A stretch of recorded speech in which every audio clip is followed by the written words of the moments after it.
हज़ारों साल नरगिस अपनी बेनूरी पे रोती है, हज़ारों साल नरगिस अपनी बेनूरी पे रोती है, बड़ी मुश्किल से होता है चमन में दीदावर पैदा।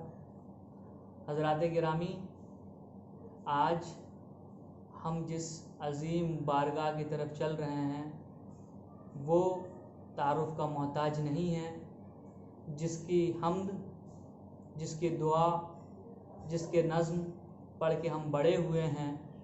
आज हमारे मौज़ूअ बहस वही शख्सियत है जिसके बारे में, जिसकी हम्द को हम लोग पढ़ के बड़े हुए हैं।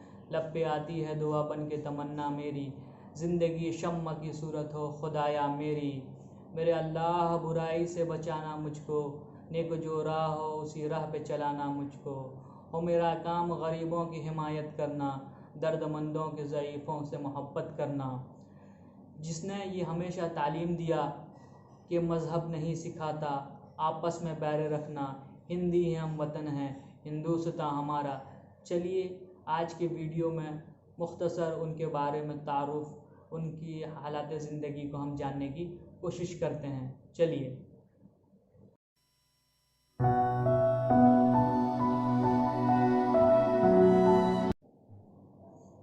अल्लामा इकबाल का असल नाम शेख मोहम्मद इकबाल था। उनके वालिद का नाम शेख नूर मोहम्मद और उनके वालदा का नाम इमाम बीवी था और उनके दादा का नाम शेख मोहम्मद रफ़ीक था। ये जो घर आप देख रहे हैं पीछे, यह अल्लामा इकबाल का आबाई घर है, जिसमें अल्लामा इकबाल की पैदाइश 9 नवंबर 1877 को सियालकोट में हुई। अल्लामा इकबाल का ख़ानदान जो है ये कश्मीरी पंडितों का ख़ानदान था।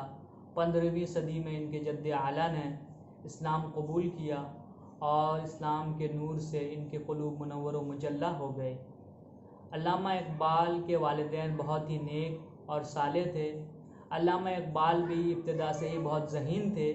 अल्लामा इकबाल ने 5 साल की कम सिनी में कुरान शरीफ ख़त्म कर लिया और इब्तिदाई तालीम के लिए अल्लामा इकबाल को मीर हसन के सुपुर्द कर दिया गया, जहाँ मकतब में उन्होंने अरबी और फ़ारसी की तालीम उनसे हासिल की।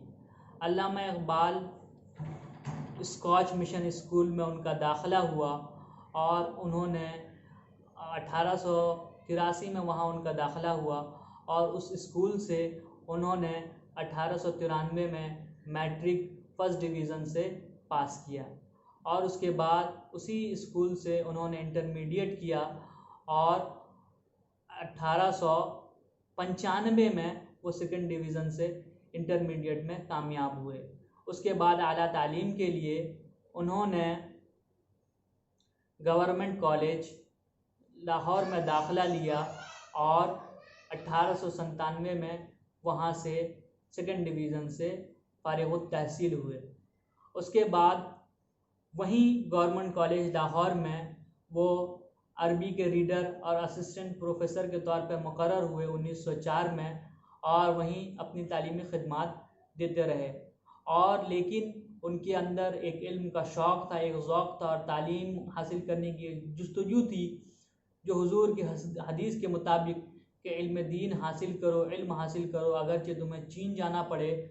तो चुनांचे वो आला तालीम के लिए 1905 में कैम्ब्रिज यूनिवर्सिटी चले जाते हैं। जो आप मेरे पीछे देख रहे हैं वो कैम्ब्रिज यूनिवर्सिटी है। यहीं उन्होंने बीए की डिग्री हासिल की और यहीं से बैरिस्ट्री किया। उसके बाद वो 1907 में जर्मनी चले जाते हैं और म्यूनिख यूनिवर्सिटी से वहाँ पीएचडी की डिग्री हासिल करते हैं और वो यूनिवर्सिटी मेरे जस्ट पीछे है, जिसे आप देख रहे हैं, पहाड़ों में बसा हुआ बहुत ही खूबसूरत यूनिवर्सिटी है। उसके बाद 1908 में उन्होंने बैरिस्ट्री की और जो है उसी साल वो अपने वतन लौट आए। अल्लामा इकबाल ने अपनी शायरी के ज़रिए जो काम किया है वो किसी शायर को मुयस्सर नहीं हुआ। अल्लामा इकबाल ने अपनी शायरी के ज़रिए जो है हमेशा पैगाम रसानी का काम किया है, यानी उन्होंने हमेशा इस कौम को बेदार करने और एक ख़ास मैसेज देने की कोशिश की है। अल्लामा इकबाल की अगर हम शायरी को तकसीम करें तो हम उसको 4 हिस्सों में तकसीम कर सकते हैं।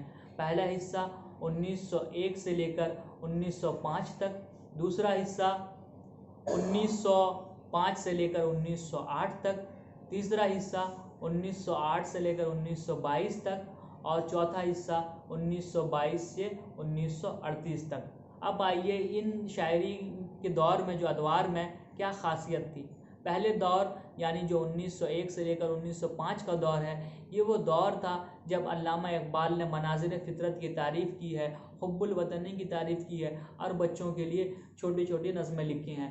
मसलन माँ की दुआ, एक पहाड़ और गिलहरी, हिमालय, एक मकड़ा और एक मक्खी, परिंदे की फरियाद वगैरह, जिसको हम स्कूल में पढ़ के आए हैं। उसके बाद दूसरा दौर वो दौर होता है जो 1905 से लेकर 1908 तक अल्लामा इकबाल जो हैं शायरी से बेजार हो जाते हैं और वो शायरी करना बंद कर देते हैं। लेकिन उनके जो प्रोफेसर रहते हैं, प्रोफेसर अर्नल्ड, उनके कहने पर वो जो है शायरी लिखना शुरू करते हैं, लेकिन वो उर्दू में नहीं लिखते हैं, फ़ारसी में लिखते हैं। तीसरा वो दौर है जो बहुत अहम दौर है उनकी शायरी का। इसमें जो है इश्क़ रसूल उनके अंदर जज्बा आता है और वो फ़लसफ़ियाना तरीक़े से हर चीज़ को देखते हैं। यही वो दौर है जब उन्होंने हुजूर की तारीफ़ में बहुत सारे कलाम लिखे हैं, शिकवा लिखा है, जवाब शिकवा लिखा है, फ़ातिमा इब्न अब्दुल्ला लिखा है और बहुत सारे मसले लिखे हैं। और चौथा दौर जो है, और ये जो तीसरा दौर था, इसमें ज़्यादा उन्होंने फ़ारसी में ही कलाम लिखे हैं। लेकिन वापस फिर जब चौथा दौर आता है 1922 से लेकर 1938 तक, ये वो दौर है जो उनकी ज़िंदगी का सबसे अहम तरीन दौर है और सबसे अहम कलाम जो है उन्होंने इसमें लिखा है।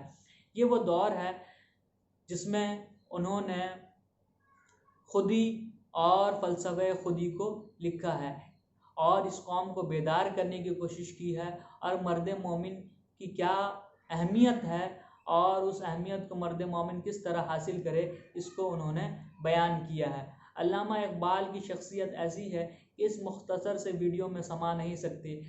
अल्लामा इकबाल के मुताल्लिक़ जो अक़वाल हैं वो मैं आपको बयान करता हूँ। रशीद अहमद सिद्दीकी साहब ने कहा कि हाली माजी के, अकबर हाल के और इकबाल मुस्तक़बिल के शायर हैं।